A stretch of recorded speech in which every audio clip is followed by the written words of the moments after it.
Hello everyone. We're 5 minutes early, but we'll just wait till it fills up here. Not online yet, so hopefully we'll have some people in, and we'll see what to chat for the evening.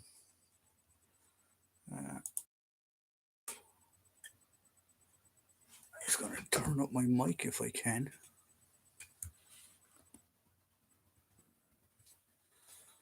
You can hear me now. Can you hear me now? Got any better?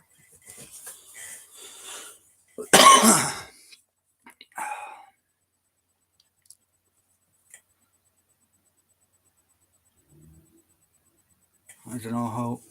This is my first time going live, so excuse me till we see how. If anyone, there says there's two people online, so if anyone can give me a comment there, let's see if I can see the chat, and we can start with a chat and a Q&A if you want to do so.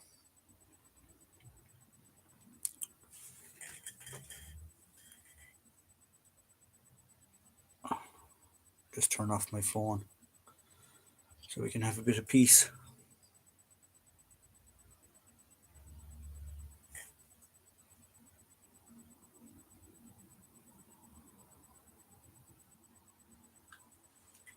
Can you hear? Can hear you loud and clear. It's fair enough.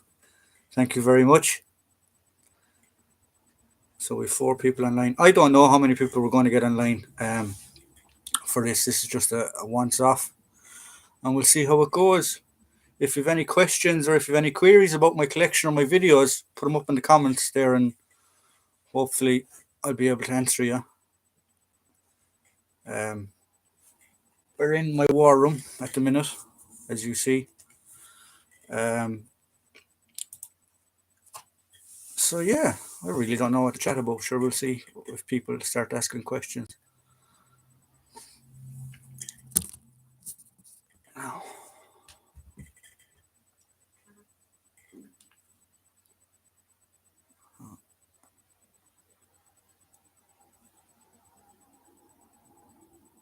just turn everything off.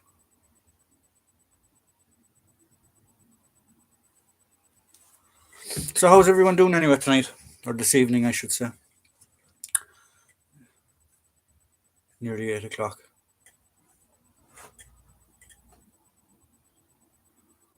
What's the favourite item in my collection? Oh, that's a tough one. Favourite item in my collection?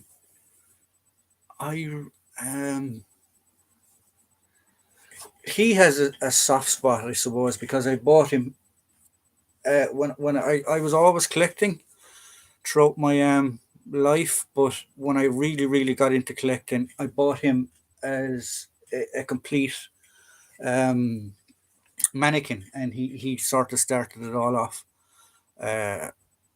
collecting bits and pieces here and there.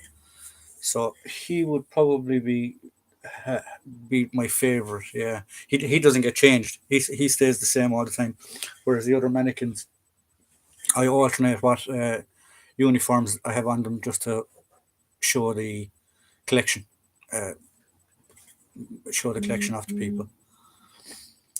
So I suppose, yeah. So he'd be my favorite. Yeah.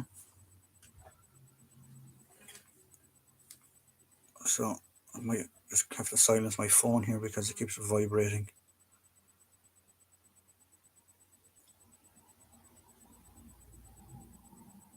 Sorry about this.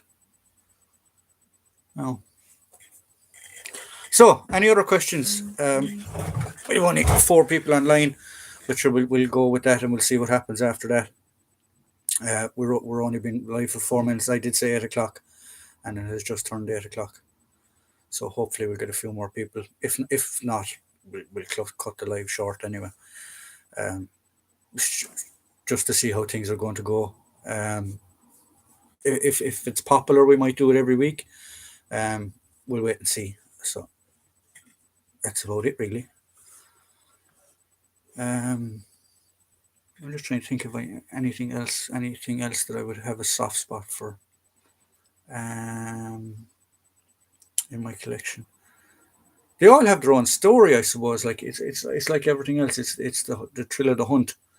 Um, I know pretty much where most of the collection came from. I can remember picking it up, and I can remember getting it and collecting it and things like that. Um, so yeah, so everything would have a story behind it in relation to where it came from and where I got it and things like that. But he would definitely be the favorite. I won't say the favorite. It's not nice to say a favorite, but I definitely have a soft spot for that mannequin. So we've 5 people online now, so we're getting there. What's up? All good, all good. Just having a chat.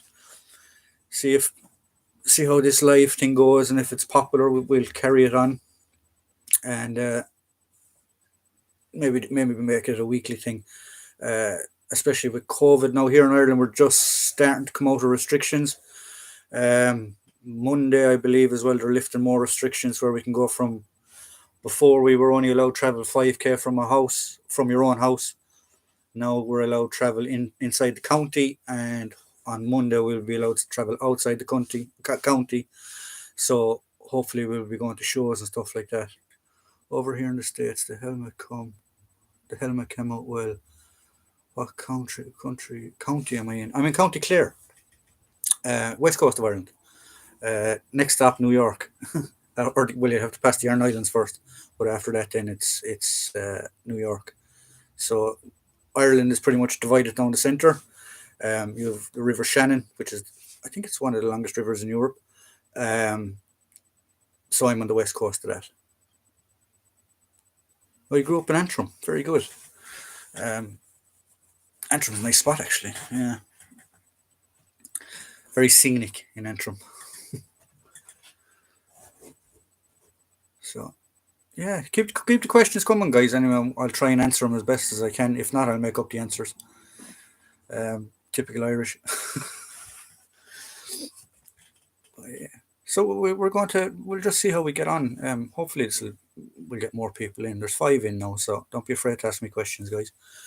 Um, yeah. So as I said, with restrictions and stuff, so on Monday there's more restrictions going to be lifted. Hopefully, um, sports are starting up again. Field sports. More people are allowed to meet outside. They still have restrictions on people meeting inside. Churches are going to open again. Bars and restaurants and stuff like that. For outside eating, I believe. Do you go to many of the military vehicle shows around the country? I used to. I used to. Ireland is small enough. Uh, you could possibly count the amount of shows on both hands. You have some big ones, like you have Salute, what used to be called Salute. That was a big show that used to be up in Dublin. You had the Cork Military Show, which very good show actually. They used to go have it at the women's prison in Cork, which is now a museum. Then you have the Listowel Military Show, which is another big one. Um, they actually, the guys that ran Listowel or that run Listowel, they actually built a Spitfire, excuse me, as a replica for a guy who was Irish from the area that fought in the Battle of Britain, and they copied his Spitfire. A couple of years back then as well, they had the Huey Bell that goes around the Vietnam. Huey Bell that's based out of England. I don't know if any of you watch Rifleman Moore's channel, but he was at the hangar where that helicopter is based out of. So there'd be 3 of the main shows that I have gone to in the past. I used to do reenacting. I used to do World War One reenacting, but life took over pretty much, and I had to cut back on it. But hopefully, I'll try and get back into the reenacting side of things again, going forward. I'm trying to build my World War Two collection. I have some bits and pieces and stuff, but I'm trying to rebuild my World War Two and World War One collection. I still have some small bits and pieces, but stupid me, when I got disillusioned with reenacting, I got rid of a lot of it. And now I'm trying to get it back, which is the story for a lot of collectors. So yeah, so there's another question answered. Um, Yeah, I'm trying to think if there any other shows around the country. There's some small little ones then as well here and there. There's a big group as well that do an awful lot of film work and stuff like that that I was involved with, and things like that. Is it hard to find surplus gear there? Yes, we don't have per se military surplus shops like you would have in England or in the States and things like that. The gun laws are very strict in Ireland, obviously because of certain parts of our history that the gun laws have been restricted a lot. Um, you you do come across army shops, shall we say, but it's more for airsoft, camping, hiking, things like that. But your per se army surplus stores, not really. Antique stores is probably in Ireland where you're going to find a lot of the gear. Not so much uniforms, but equipment, webbing, gaiters, helmets, things like that. You find them in antique stores. Um, but yeah, we don't have the military surplus market compared to England and the US. If you do cross the border into Northern Ireland, shall we say, um, you can find some surplus stores up around there as well. But the surplus stores that you do come across, um, they're dealing a lot with the likes of Afghanistan, Iraq, surplus from that. And you do, if you rummage around in them, you do find Vietnam, Falklands, things like that. You collect patches. Just started. I do collect patches uh, and rank markings, things like that. How I started was berets.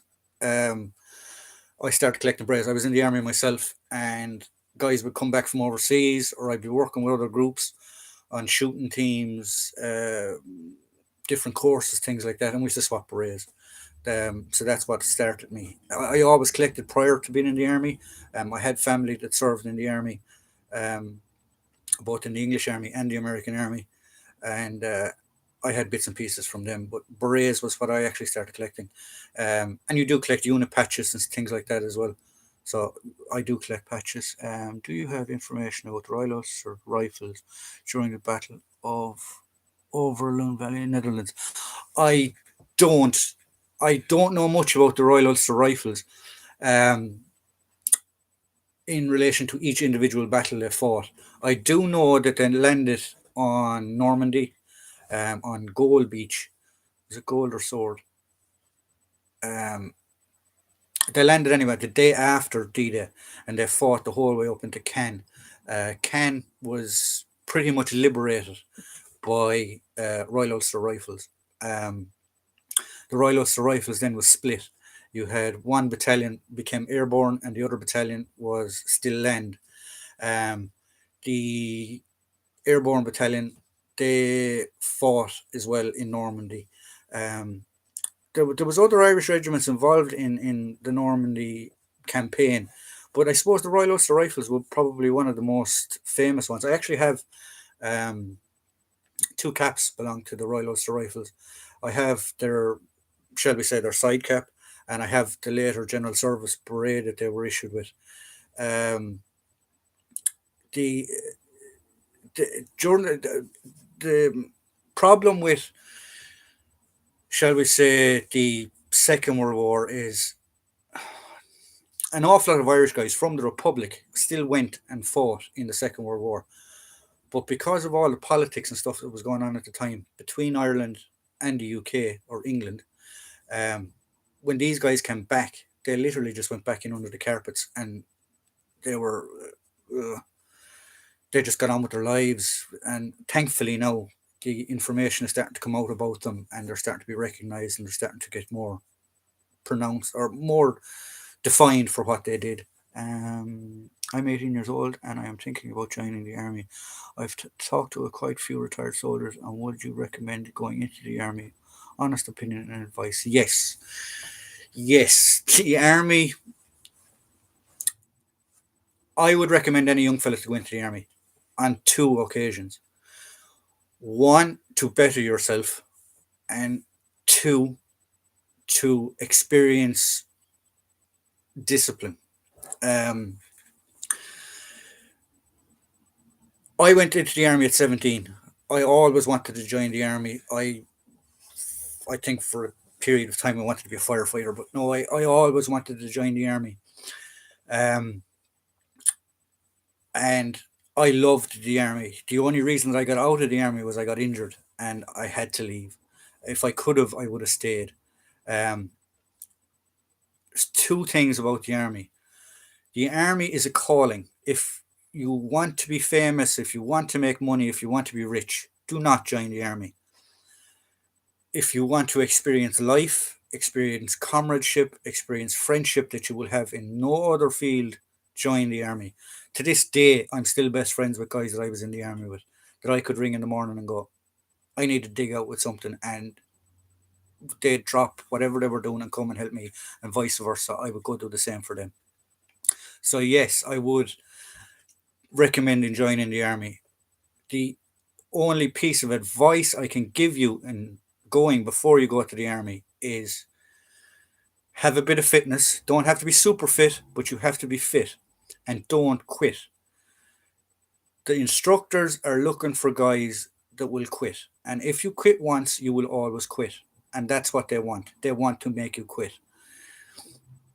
If you are breathing out your ears and you've blood coming from your nose and you just won't give up and you will keep going, those lads will look after you and they will pull you through the training. But if you say, I'm going to quit or this isn't for me or whatever, they'll wad you or they'll bin you as quick as lightning. So that's the only piece of advice I can give you when you are going in is do not quit. Keep going. Get through the training, and after that then you can decide if it's for you or not for you. And the other piece of advice then is get a trade, has something. Do your infantry work if that's what you want to do, become a ground pounder, but have a fallback for when you leave the army. Be it a truck driver, be it an electrician, a carpenter, plumber, whatever the hell you want, just have a trade. Lee Enfield, one of my favorite rifles. I actually have an SMLE. Um, well, it's a DNX. Irish laws are very, very strict. You can only have DX and things like that here. And to get a actual firearms license, it's hard. But yeah, the Lee Enfield is a good rifle. Do you also collect items from the Germans from the Second World War? If so, what do you find most interesting in that area? Oh, excuse me. That's a good question. Also, I don't per se collect German items. I do have German items, but I never actually physically went out to collect them. They were given to me by people that knew I collected stuff and stuff like that. I have two side caps, and they're both SS. Um, why did I hold on to them? Because I find it interesting in, how do I say this politically correct? I find it interesting in the fact that you could have a group of guys like that were so vicious. Um, Look, I'm not going to get into the politics. I'm not going to get in whether it was right, whether it was wrong. That's not for me to say. I don't agree with what they did. I don't agree with war in general. And that's coming from an ex soldier. I have served overseas. I don't agree with war. Um, but is war necessary? Yes. Do guys have to stand on the wall? Yes. Um, and the reason probably I don't collect German stuff is because of that minefield. Um, I just couldn't be dealing with the minefield, if you get me. Some guys find it very, very interesting. Um, Other guys then just will, no, not for me. And sorry if that's not the answer you wanted, but that's just for me. Um, I do actually have an answer to your question. Yes, I do have German items. Would I collect German items? Yes, I would, because I do believe the history needs to be remembered. So yeah, I don't have a problem with anyone collecting German stuff. Um, the history needs to be remembered, same as all history. Same as why I collect off banner stuff. Uh, the history needs to be remembered. If you don't remember history, it repeats itself. And hopefully, by educating the younger generations on what happened, um, and from me, I'm dyslexic, so the easiest way for me to learn is by actually seeing something, and personally myself, when I was in school and I was looking at a book, I was going, "What the hell is this? Is it Latin, Dutch? What, I don't know." But when I was physically seeing something, it was easier to relate to the subject that we were learning. So that's why I collect items. That's why I show items at schools and things like that. People have asked me to bring in a representation of a British soldier from the north so the kids can see what they look like, because you have a generation now in Ireland that don't know the troubles, um, which is good. It's very, very good. So yeah, there's answer to two questions. Or sorry, one question. Ralph. Yeah, sorry if I pronounce your name wrong. So has anyone else got any other questions? Um, I hope that I answered those correctly. Um, yeah, so we've 6 people online now. We're getting there. I'll just double check, have I everything answered? Do you have information on the Royal Ulster Rifles in the Netherlands? No. If I was 18 and joined the army, can you give me any advice? How did you get injured? I was injured actually in a car accident. Nothing to do with the army. I was actually going to a friend's funeral and I got T-boned by a truck and ended up. Oh God, my list of injuries was I cracked my eye socket, cracked my cheekbone, cracked the roof of my mouth, broke my cheek, had to have plates put in them, ruptured my spleen, damaged the foot of intestine, dislocated my knee, and dislocated my ankle. So, yeah, with all those injuries, um, they all led up to each other. Now, I did go back into the army after I came back out of hospital and stuff, and I actually had passed my medical and passed my physical. But what happened was, um, in Ireland, 2008, 2009, they started questioning. There was the Celtic Tiger had burst, so they were looking on ways to cut guys back or try and get lads out of the army, cost saving. And in 2010, 2011, they came after me, and how they got me was they said that I couldn't um, go back overseas, and I fought them, and I said I can go back overseas, and they said you can't take the malaria tablet. I said I can, but I have to have this specific malaria tablet, and then they went, we have you, because we can't discriminate and get you your own individual malaria tablet when we buy in bulk this one for everyone else. So that's how they eventually got me. So long and the short of it. History is important. Yes, history is very important. If we don't learn from history, we repeat mistakes, and that's not good. Um, and unfortunately, history does repeat itself every 800 years or 600 years. We have a crusade, or we have a war over religion, and it's ridiculous. It just constantly repeats itself. You can see that today. We have a jihad going on at the moment by certain individuals, um, which has happened in the past. Will it happen again? Probably. What do you think of the Irish Navy's new uniform? um, Personally, I don't see why they had to have camouflage. They're on a boat. If they fall off the boat, you think that they'd be possibly need to be seen. So I don't really know why they needed to have a camouflage. Look, it's a nice uniform. It's different variants of greys, but yeah, I don't see what's the point in fixing what's not broke. They have other problems at the moment, like trying to keep guys in the navy and keep crews. Never mind just changing their uniform. Whatever money was invested in buying the new uniform should be invested in paying the lads. That's just my opinion. Maybe it's right, maybe it's wrong, but that's my opinion. Um, if you're a collector, best of luck trying to get it, because the Irish Army is very, very strict on surplus and stuff like that. They don't do surplus. Um, but yeah, it's I look. I don't think it needed to be changed, but that's not me. I think that they should have invested that money into welfare of the troops, welfare of the sailors, pay rises, bonuses for keep staying on, things like that. The Navy does have a huge problem in retention of its sailors. Um, so I think, yeah, I hope that answered that question. Um, the army even has a big problem in retaining guys. They took massive pay cuts with the Celtic Tiger when it burst, and they lost an awful lot of their benefits and stuff like that. It's not like the American Army and the British Army and stuff like that, where you have fallbacks when you leave. It's very restricted. Like when I first got out, I found it extremely, extremely hard. I love your accent, bro. Thank you very much. That's a West of Ireland accent. It's proper Irish accent. Have you ever seen the movie The Brill Cream Boys? And if that movie is correct, some of it was Hollywooded, yes, but The Brill Cream Boys is true. What actually happened was Germany wanted to. I'm going to compress the history now to a certain degree. We had a Taoiseach, which is a prime minister in office at the time, and his name was Michael or Eamon de Valera, right?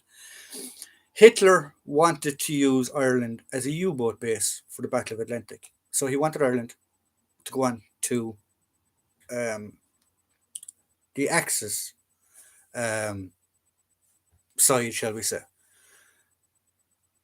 De Valera didn't want that. We were only still at that stage, only a republic, a short period of time.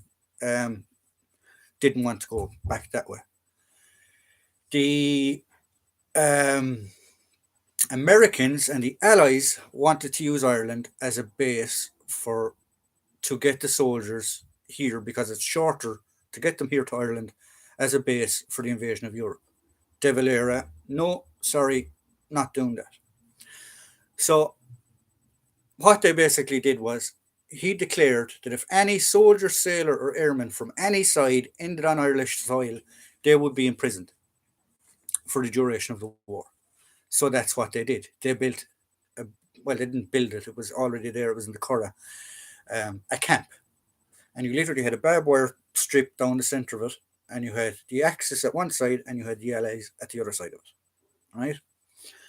And certain parts of it are true, that if somebody escaped, they'd send them back. We don't want to upset the Irish because we don't want them to go on the Axis side, we don't want them to go on the Ally side. So they would send you back. The Irish then would give guys passes so they wouldn't have to guard them. So they knew that they'd be sent back if they escaped. So the lads would get a pass on a Friday, they could go into Dublin City. There's pictures of German soldiers in Dublin City. There's pictures of Allied soldiers at one side of a fence and German soldiers at the other side of a fence watching horse racing in the Curragh.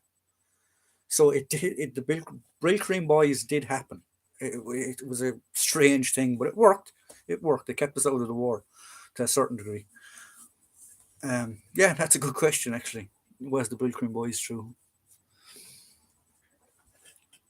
So I hope that answered the question. I try to limit, to the best of my knowledge, what happened. So if anyone else has any other questions, I'll try and answer them as best I can, please. I'd like thanks anyway for coming on to this live. It seems to be working out okay. If we get a few more people in, but sure, we'll get there. It's just something to do, something to pass a Friday evening. Who was it said? I love your accent.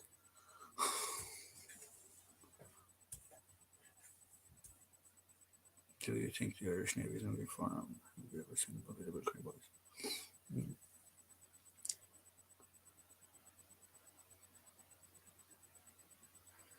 Do you find going overseas? How long did you find going overseas, and how long where was I in the army for? I was in the army from 98 till 2010, after I'd finished all my PDL, post discharge leave and stuff like that. I was overseas. I'm not going to go into exactly where I was. Famous one, I was in Lebanon. I did time on the border. Lebanon, I was in a place called Hadata in Lebanon, South Lebanon, just on the Israeli border. How did I find going overseas? Tough. It's tough on family life. It's tough on married men. It's tough guys with girlfriends and stuff. Like, I was single going over, so it wasn't too bad. You don't have to worry about what's happening at home. You don't have to worry about, partners, kids, things like that. About going overseas, it's strange. It is a strange one. It's like being a mechanic and trained as a mechanic and never let work on a car. You've trained for so long to be a soldier, you want to experience it. That's the best analogy I can give. Our tours then were 6 months long, um, but they weren't. They were about 7.5 months, because you had form up training, medicals, things like that before you went over. Then you formed up as a company, and then a battalion, and then you went overseas then, and you did your tour. The Irish Army is, back then it's slightly different than now, whereas you volunteered to go, and then from each volunteer they would put you in a platoon, and then that platoon would train together, that section would train together, that company would train together, and then you go overseas. Later on, they did pick, we'll say, each battalion, it's your turn to go overseas, send guys. And if you, for whatever reason, if there was a medical reason guys couldn't go, if they were on courses, something like that, they would change it, and then they would pick, or they would ask for volunteers from other groups, and then they would send them overseas. Uh, does the Irish Army send guys to UN? How does it work? The Irish Army sends guys to United Nations missions. Yes, it does. It also sends guys on NATO missions. It also sends guys on um, humanitarian missions. It's literally up to the government to decide what they're going to do. People get this illusion that Ireland is neutral. Ireland declared neutrality once, and that was during the Second World War. It is up to the government of the day to decide whether Ireland is neutral or not, and it can send troops wherever it wants to send them. The army is a bit different then in Ireland compared to other parts, whereas we have the Minister for Defence. The Minister for Defence, even if he wants to send guys overseas from the government, he still has to get the okay from the President. If the President says no, the soldiers don't go. Um, so that's how it works. We've had guys, I think, since the 60s serving with the United Nations. The Congo was the first mission that the Irish Army went on. They've been everywhere. They've been to, oh God, Lebanon, Congo, East Timor, Kosovo, Bosnia, uh, Mali, Kenya, Eritrea, Liberia, Somalia. They've sent troops everywhere. They even send guys to UNHQ in New York. They send over an attaché group I think it's every year they do a tour over there. They used to, I don't know if they still do. What's the best war museum in Ireland? Oh, the best war museum in Ireland. There is one, a specific military museum, and I can't remember the name of it off the top of my head. But there is one specific military museum in Ireland. You have other museums, like you have Collins's Barracks in Dublin, which was an army barracks. That's now converted to the National Museum. They have a section on military stuff in there. Each county has a museum, so they will all have a small piece of military displays and stuff in it. But in general, Collins's Barracks would probably be the biggest state museum, if that's the correct word. The one that I'm thinking of, I think it's in Cavan. The other museum, that's privately owned. The Cavan National Museum or the Cavan County Museum, that's a different museum again. They actually have a trench, World War One trench system that they've dug out, that you can go see as well, which is very, very interesting. I've seen that, um, and I think they did some filming and stuff up there. Or the Irish Army War Museum in Meath. I think that's what it is. Actually, it's in Meath. Yeah. There's one in Belfast. Yes, there is one in Belfast. There's a few in Belfast. There's a few in the north. You have the Somme Museum, which is in Hollywood. I think it's up around there, Lisburn. You have the Royal Ulster Rifles one, which is in Belfast. You have Enniskillen Castle, which would be the Enniskillen Dragoons and Enniskillen Fusiliers Museum.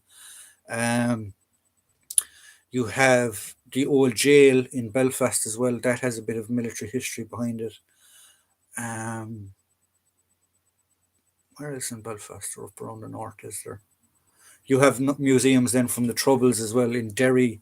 You have a few different types of museums. You have the Free Derry, what's called the Free Derry Museum, which talks a bit about, which covers a lot of the Troubles, but it covers what became known as Bloody Sunday. That covers that. And then also in Derry, you have the apprentice boys museum, and which is the other extreme side of it.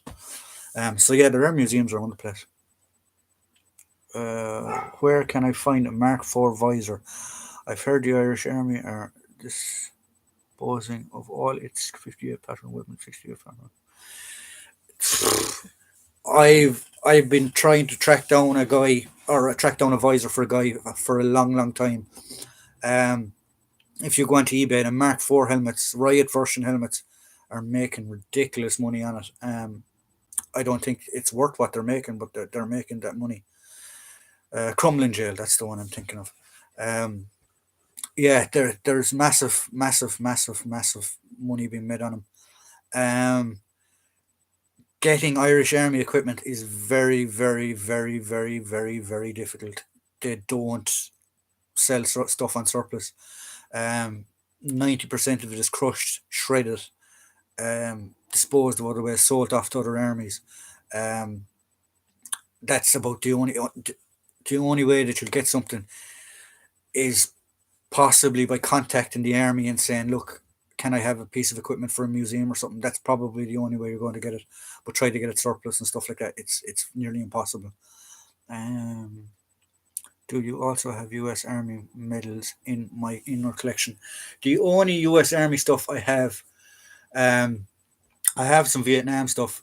Medals, I have my uncle's service medals, his combat infantry badge, or sorry, not his combat infantry badge, his qualification badge for when he qualified on the rifle, things like that. Um, excuse me, I have his papers, I have his service medals, things like that. They're the only medals that I have. They're actually on a frame in the attic at the minute because I don't have a space for them. But they're the only US medals I have. I don't specifically collect US medals or military equipment. I do collect military equipment, sorry, but I don't have that specific area of collecting. Um, Medals, things like that, I try and stay away from them. I do have them. I do have bits and pieces. Um, the problem that I find when things like that is it's a very specialized area of interest because there's so many forgeries, there's so many fakes going around. Um, every day on eBay, you can see. I shouldn't be really saying eBay because of YouTube. I don't mean to blast eBay, but you can see huge amounts of fake stuff going off, being sold. Uh, but yeah, in general, to get medals or to collect medals, you have to do the research on the medals. Um, be that going through files, going through records. Most medals are dated and stamped, but from the recipient. They're not actually, you don't earn, well, you do earn a medal to a certain degree, but they're presented to you. So you become the recipient of the medal rather than earning the medal. Would you recommend trying to join the army as an officer or soldier? Um, there's benefits to both. Um,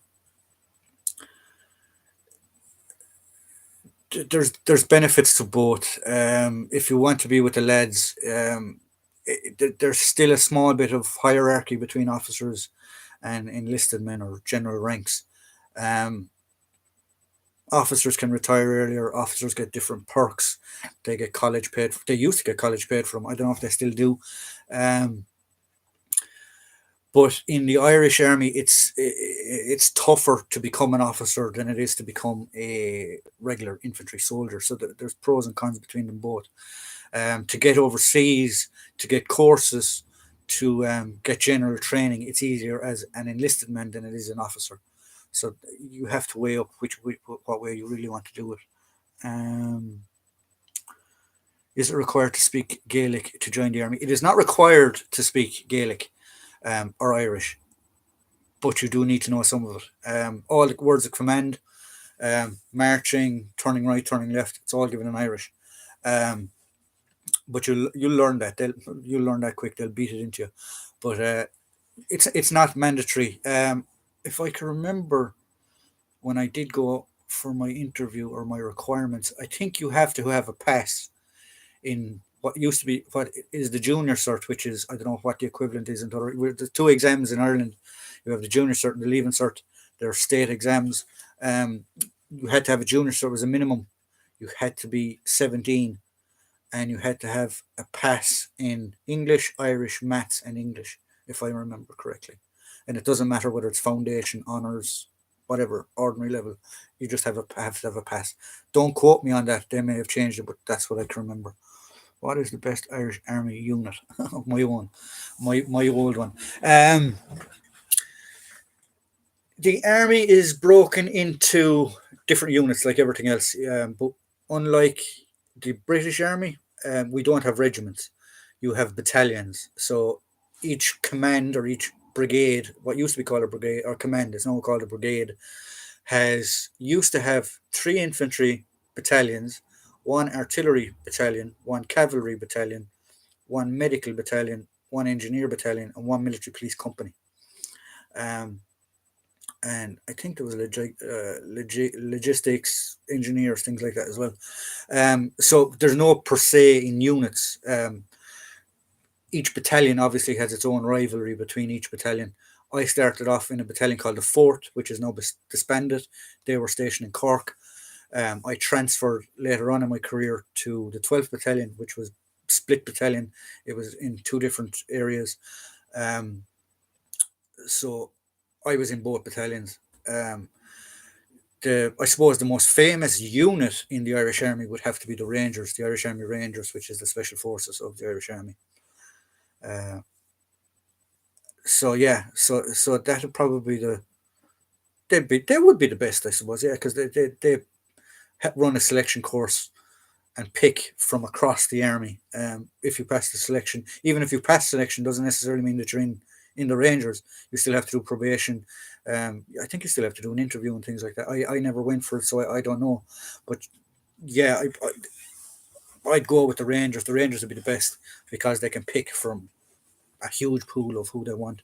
Um, like they've ran selection courses where they've gotten no one to pass it, like, or they've picked no one from that course to actually go to the unit.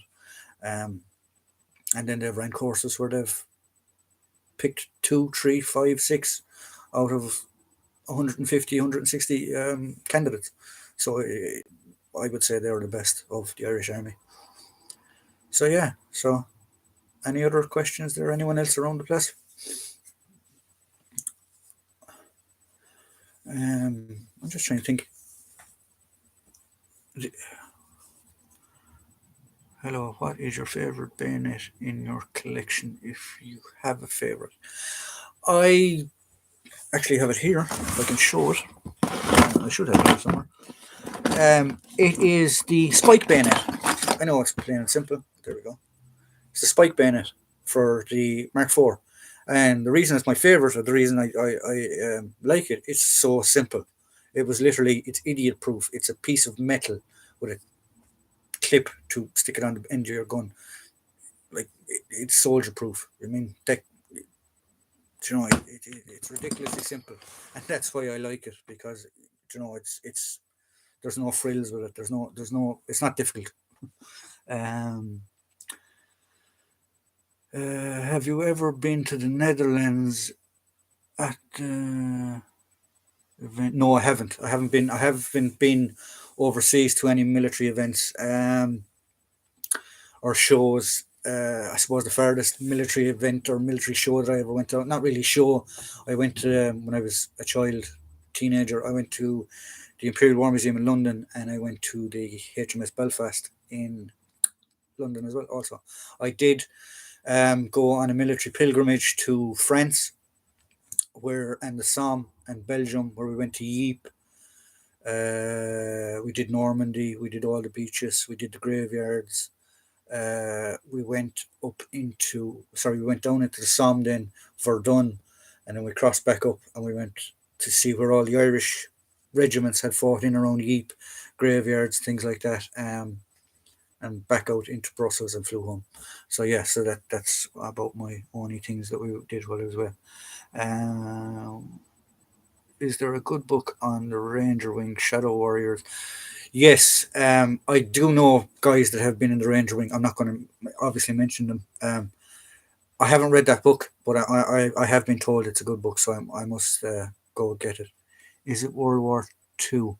Is this Bayonet World War Two? Yes, it is. It's dated 1944, I think. Yeah, I do actually have a video of this up on the channel, so if you want to go check it out, it's there. Yeah, so it is World War Two. I still need to buy an old pilot survival knife someday. Yes. Again, in Ireland, to have things like that, knives, rifles, stuff for your collection, you do need to have a reason why you have them. Um, Survival knife. I'm not sure whether you're talking about the Vietnam survival knife now or the World War Two survival knives, or which survival knife. Um, the American pilot survival knives, I believe now, are from Vietnam. I believe are quite costly now at the minute. Another good read is Into Action: Irish Peacekeepers Under Fire. There is another good book. The Heroes. I think it's called the Heroes of Jezebel. Jezebel. I can never pronounce that name. It's about the guys in the Congo. The Netflix made a film on it. I know some of the guys were actually involved as advisors for that film. If you haven't seen it, go see it. It's a very, very good film, and nearly, obviously, there's some Hollywood stuff in it, but nearly 100% true to real events that actually happened over there. And unfortunately, how the guys were treated when they got back, um, which, if you ask me, it's a blotch on Irish military history. They shouldn't have been treated the way they were treated. They're still actually fighting. Um, the military associations and the veterans associations are still fighting for those guys to be recognised and those guys to be decorated. Um, I think they should all get the DSM, which is the Irish equivalent of the Victoria Cross. They they did a fantastic job in that conflict, battle, whichever way you want to call it. Yeah, the Vietnam ones. The Vietnam one survival knives are very, very expensive. Um, I my Vietnam collection, I have some American stuff, but it's general Australian stuff that I collect. I just find their history a bit more interesting. Um, I probably will end up with an American set as a comparison, but yeah, I know the American stuff is very expensive.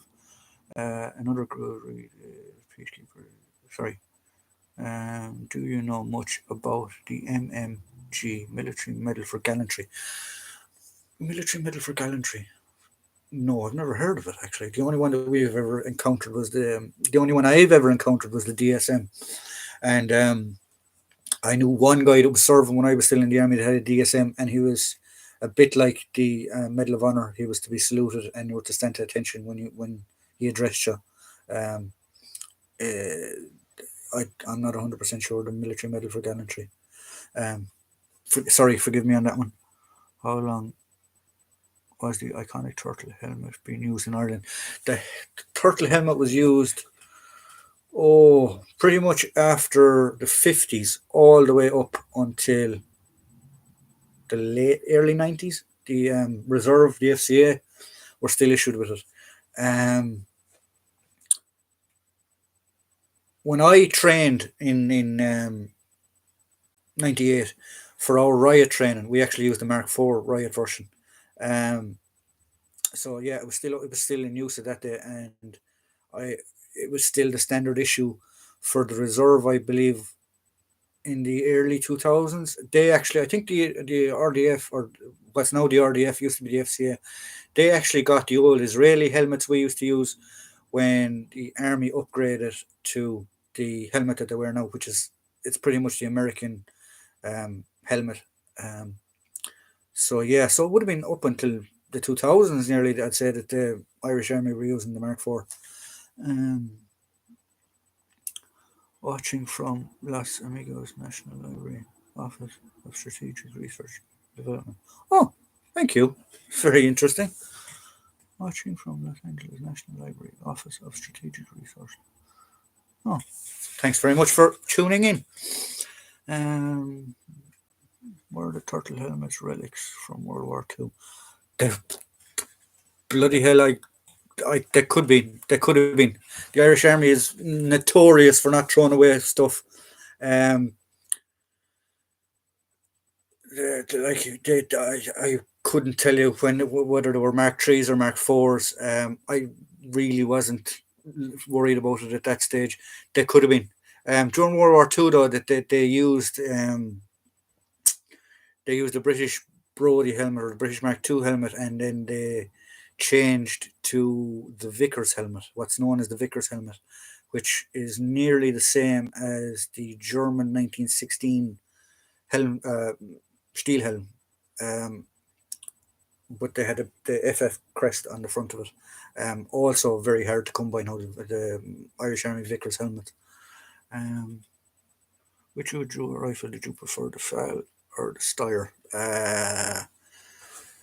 I've used both. The FAL is or the SLR, the FN is a very, very accurate weapon. Steyr is very accurate too. Um, Steyr, because of its size, its weight, its maneuverability, um, never, ever, ever have much problems with them. Um, the problems that you have with the Steyr is the ammunition. Um, if you get bad ammunition, it'll cause stoppage. Mainly with blanks, but with live ball rounds, you very rarely have it. Um, the main issue that you have with the Steyr is what's called a stovepipe, because of the ejection slot being so close to your face that it might hit your chin strap, or it could hit your hood or hit a piece of equipment, and the shell will only half come out, and cause a blockage or cause a stoppage. So you literally just pull that out, take off your magazine, cock it, and away you go again. That's the only stoppage that I can remember that you'd come across. We were trained on other stoppages, but yeah, that was the main stoppage that you'd come across. Um, any experience with exotic technology or unknowledge special access programs?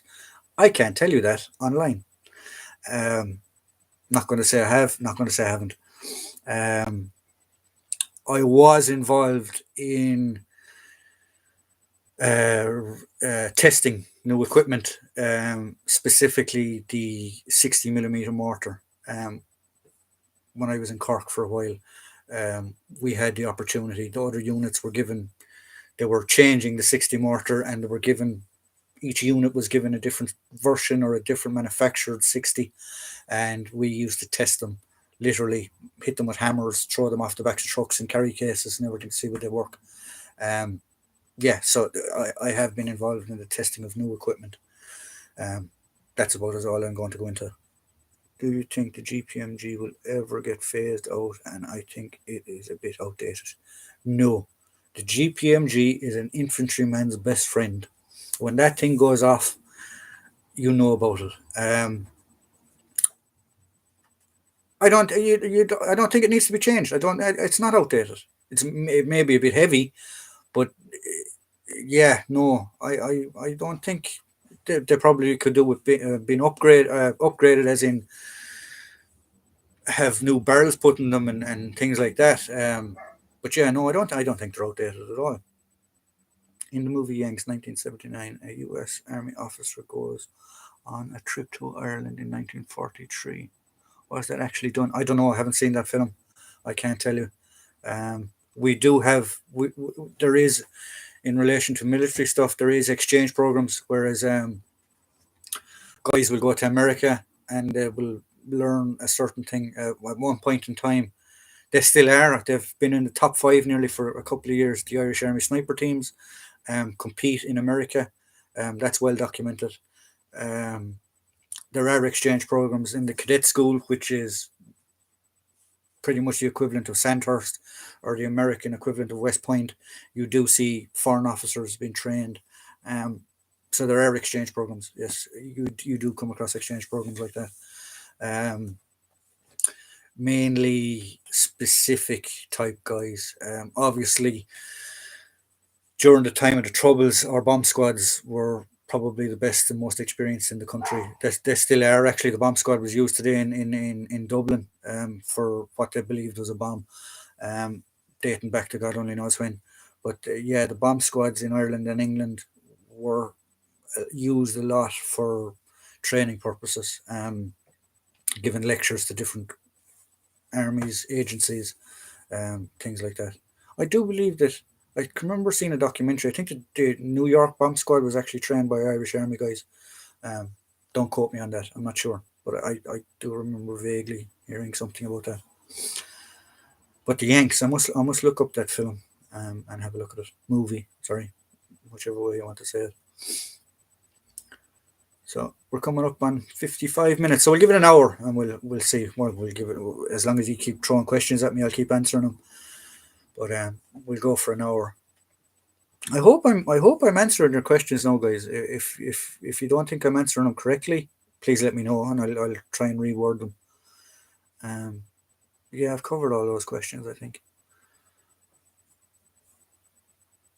I must look up that film now. The Yanks. U.S. officer goes on a trip to Ireland in 1943. Um,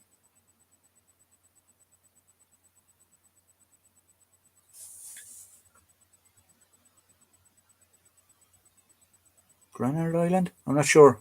I'm not sure what you mean now by being off limits. What is my favorite piece of equipment? My sleeping bag. When I used to be able to get into it. Um, my favorite piece of equipment. If you, Ralph, if you just explain to me what you mean by that question, I'll try and answer it. My favorite piece of equipment. Everything had its moment. Obviously, during a rainy day, your rain gear was very very important, and it was your favorite piece of equipment.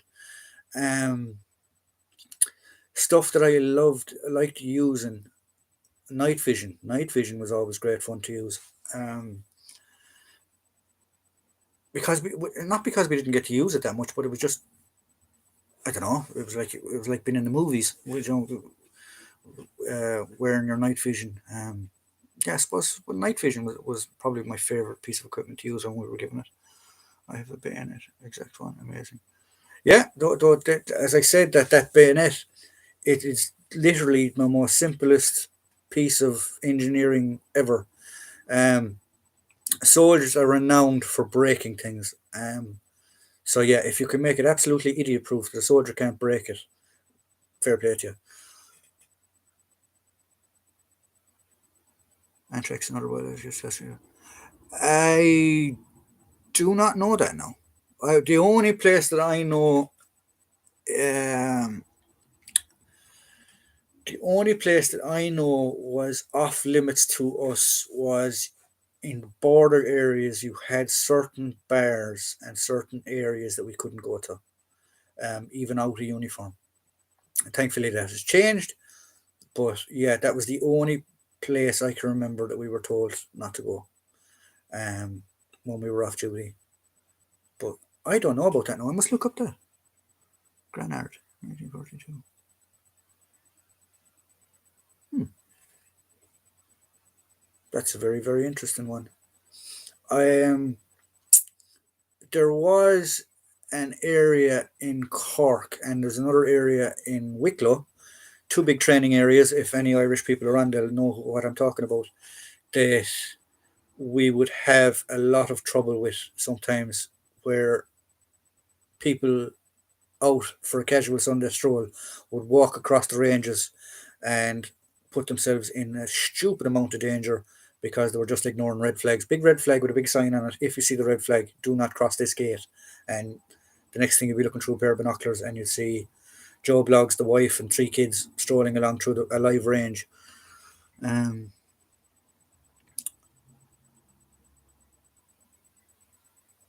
the top item in my collection would probably be my Bren gun, and I will do a video on that. But that would probably be the top item in my collection. Um, so stay tuned for my cherry and the top item of my collection. Were you ever in O'Neill Barracks in Cavan before it closed? No, I wasn't in Cavan. I was in Dundalk. I wasn't in Cavan. I was in Dundalk. I did do drives in around Cavan and stuff like that, and we never actually went into O'Neill Barracks. I know where it is, but I've never been actually in it. I was in a few barracks that have been closed now. I was in Ballincollig for a while. We used to have to do guards down in Ballincollig when they were moving stuff out of it. Um, no, but I was in Dundalk when I was in the border. Uh, the binoculars behind you, is that World War Two English version? No, that is. They are actually cannons. They're 50s, 1950s. Um, they were actually belonged to my father, so I just kept on to them. I don't think they're military, uh, but yeah, like that, from a distance, they sit part of the collection, but they're not actually World War Two. Um, what do you think of Dundalk? Dundalk was nice actually. Dundalk was fine. We stayed in what we called the Tower Block, which was, I don't know if it's still there. It was as you come in the gate, there was literally, it looked like an apartment block. That's where we were staying. But yeah, it was a clean barracks, nice barracks. Um, at one point in time, the youngest sergeant major in the Irish Army was actually in Dundalk. He was there. I think he was there when I was there. But yeah, but at the time when we were in the border, um, we went up to help with the dismantling of checkpoints, things like that. They asked for extra bodies to come up from different units, and I was junior guy in my battalion at the time, so I got sent to the border. I and we at that time we were still doing the odd checkpoint here and there, and we were helping the guards and stuff with stuff. But in general, it was slowing down border operations. But we did have before with the army. I think it was the platoon before us, or the platoon. Yeah, it was the platoon before us. When you finish recruit training, your 2 to 3 star training, which is like your follow-on training, every or every platoon got sent to the border um, to gain experience, and basically because they had bodies there that could send you up to the border for a month, 2 months. I think it was a month rotation. And then the time of foot and mouth, I got sent back up to the border again, and we were manning checkpoints again and stuff like that up there. Is the brain made by Denix? No, the brain is actually a full DIAC. It's a Mark II version. What weapon did you carry in the Irish Army? Long gun and sidearm. Our long guns were the Steyr, standard Steyrs. The cavalry, some guys in the Cav did have, some guys in the Cav did have the short barrel version, but our rifle was the standard Steyr. And the pistols we carried at the time were the BAP, the Browning. They've changed it now to the SIG. But yeah, it was the Browning we carried. Not every infantryman carried the Browning. Guys that were trained on mortars were trained on the Bren. Guys that were trained on the .5 machine gun were trained on the pistol. Guys in support companies were trained on the pistol, but not every infantryman was trained on the pistol. It was mainly an officer sidearm or a senior NCO sidearm. You'd mainly see them carrying it from sergeants up. But yeah, so they were the two main weapons we carried. Yeah, tower block is changed to the guard room. I'm pretty sure my mate were telling me, did you or do your recruit training in Gormastown? No, I didn't do my training. I did my training in Cork, in Collins Barracks. What do you think of the most or best beautiful camouflage pattern in the world? The Irish petty flash. Simple. Does what it says on the tin. I think all this MPT and Digi and multicam and all that, that's had its day. If you get me, I the DPM variants I think are better camouflage than the multicam and stuff. Especially in Irish terrain, definitely. You'd stick out like a sore thumb in multicam and things like that. It's too light. It's too bright. Whereas this stuff was specifically designed. That's British, but it's specifically designed for Europe, shall we say? Um, the major is long retired, but sergeant major, mid sergeant major, 26 years old. Pretty, yeah, that's the same guy. Geez, I can't think of his name. I'm not going to say his name anyway online. Um, but yeah, he was the youngest sergeant major in the entire Irish Army at that stage, and obviously at 26, that's very very young to be sergeant major. Um, a lot of guys, you'd be very surprised on border operations, on border duty.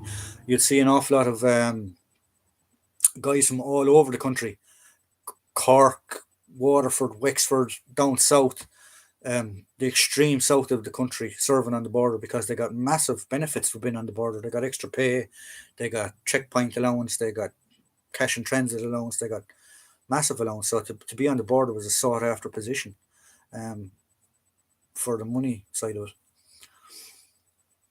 So yeah, I didn't know he was 26. I thought he was a bit older. I thought he was in his 30s. 26 is very very young to be a sergeant major. Flecktarn camo. Yeah, Flecktarn camo is good. If I did have to pick another camouflage, Flecktarn camo, I like. The new Spanish camouflage is quite nice. I believe it would work well in European theatre. Uh,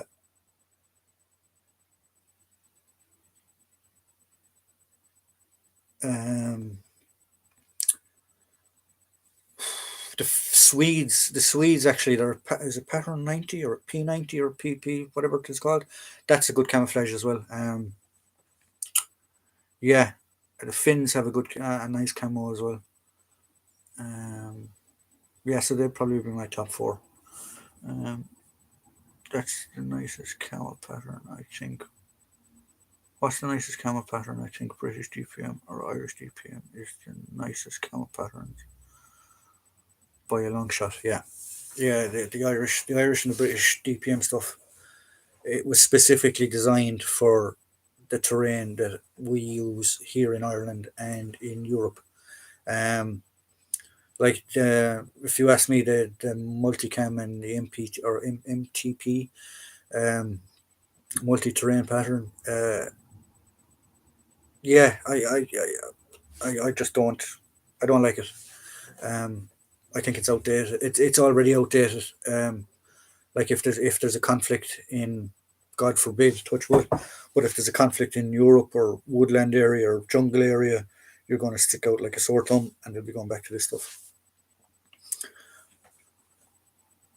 Yeah, so I'm actually quite happy with how this live stream turned out. We might actually do it again next Friday if people would like that. Um, Let me know in the comments if you think that we should carry it on as a series and do it every Friday. Um, but yeah, it's quite enjoyable. It's passing away with the time. Sorry for my chair, by the way, it's squeaking. I need to get a new one.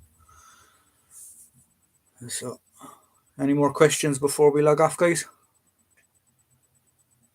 I'll give you a few minutes.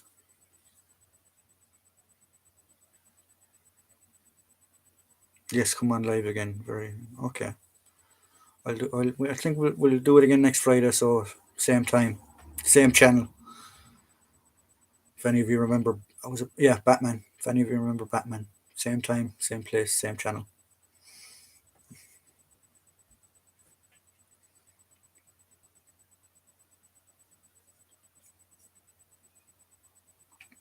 So we'll give it another 10 minutes if any of you have any other final questions, and we'll log off.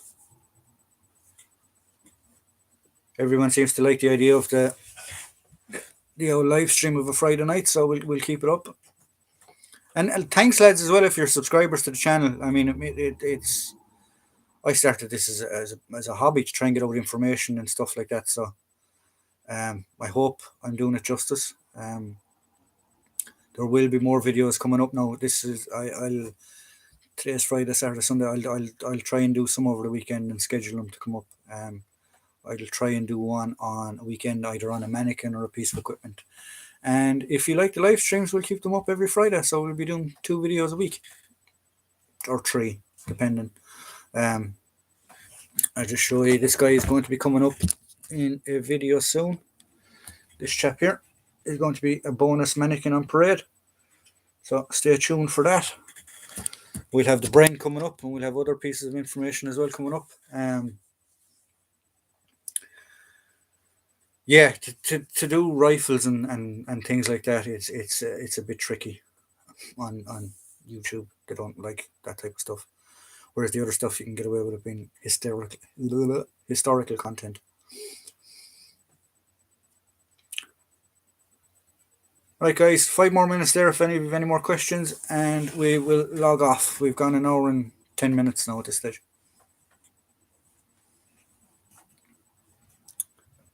But yeah, so as I said, there'll be a few upcoming videos. Stay tuned for the Bren gun, that mannequin, and there's a couple other surprises as well coming through. Yeah, did Nazi Germany have close contacts with Ireland during World War II? They had contacts, yes. I wouldn't say they were close, but they had contacts. Like at the time, you still had insurgents, shall we say, whereas you had guys that were happy that England were at war with Germany, because obviously with history and stuff there. But the Free State or the Irish at the time dealt with those guys quite vigorously if they did come across them. So you did have, shall we say, fifth columnists and stuff acting around the place, but they were dealt with quite swiftly if they were found. There was a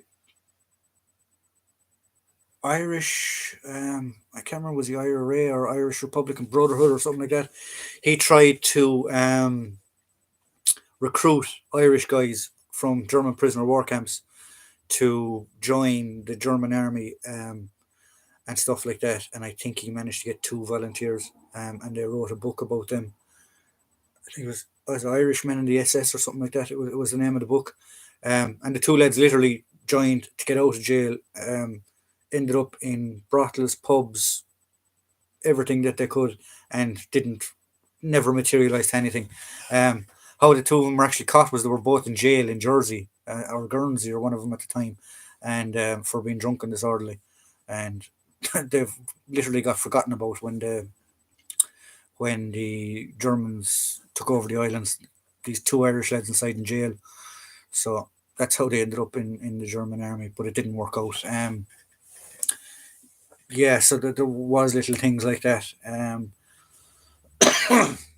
There was another book as well called Hitler's Irish Slaves, whereas they were a crew of an Irish ship, and they were taken prisoner, and like that as well. They were asked to go back to Ireland and spy and stuff like that, and they all said no, and they ended up in a work labour camps and things like that.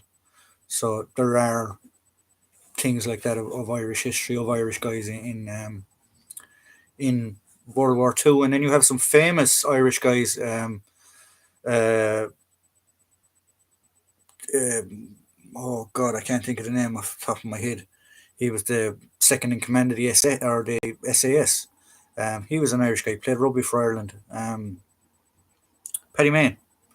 You had famous Irish regiments, the Irish Guards, Royal Ulster Rifles. They were mentioned earlier on. The Irish Fusiliers, the London Irish.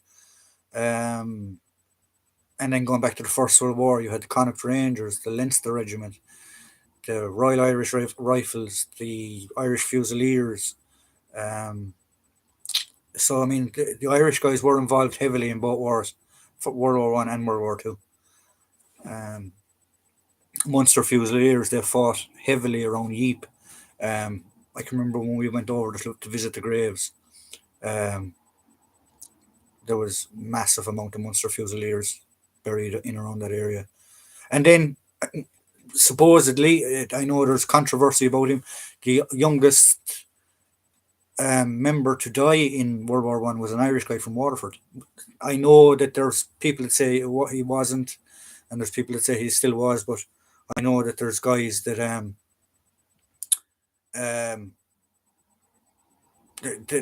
they say that the youngest guy to die during the First World War was an Irish guy. I think he was 15 or 16 or something at the time when he was killed. So yeah, So another useless piece of history for you. So guys, if you're happy with the questions there, we'll log off. Thanks for coming in. Thanks for tuning in. And we hope to see you again next Friday. So it's going to give you 2 more minutes there in case any of you want to log in or come and put out another question. Next time, have a nice weekend. Thanks very much, guys. I'll see you same time next week, Friday, 8 o'clock.